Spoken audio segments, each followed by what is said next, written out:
रविचंद्र अश्विन काय बोलतोय पहिले ऐकून घ्या. तमिळ, ஓகே, ஹிந்தி, வரவே இல்லை ஹிந்தி. ஓகே, எல்லாம் சொல்லலாம்னு நினச்சேன். அது நம்ம நேஷனल लँग्वेज இல்லை, அது ஒரு अफिशियल लँग्वेज. रविचंद्र अश्विन बोलल्याप्रमाणे हे खरं आहे की भारताची कोणतीही अधिकृत राष्ट्रीय भाषा नाही. एकूण 22 भाषा आहेत ज्या अधिकृत आहेत. त्यामध्ये हिंदी, मराठी, तमिळ, गुजराती, पंजाबी, उडिया तसेच आंध्रा आणि बाकीच्या इतर टोटल 22 भाषा आहेत ज्या अधिकृत भाषा आहेत. संसदीय कारवाई, न्यायपालिका आणि आपलं केंद्र शासन हे हिंदी आणि इंग्रजीचा वापर करतात.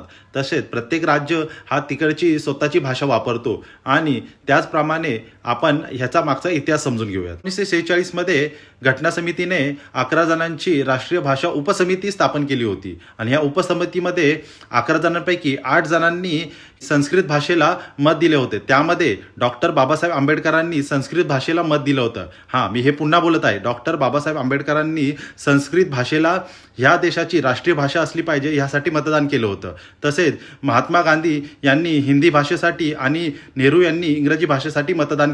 या सर्व गोष्टीवरती एकमत न झाल्याने आजपर्यंत आपल्या देशाची राष्ट्रीय भाषा म्हणून कोणतीही भाषा नाही. हां, ह्यासाठी कार्य करण्यासाठी हिंदी आणि इंग्रजीचा वापर होतो, पण हिंदी ही आपली राष्ट्रीय भाषा नाही. हे अश्विन बरोबर बोललेलं आहे. धन्यवाद.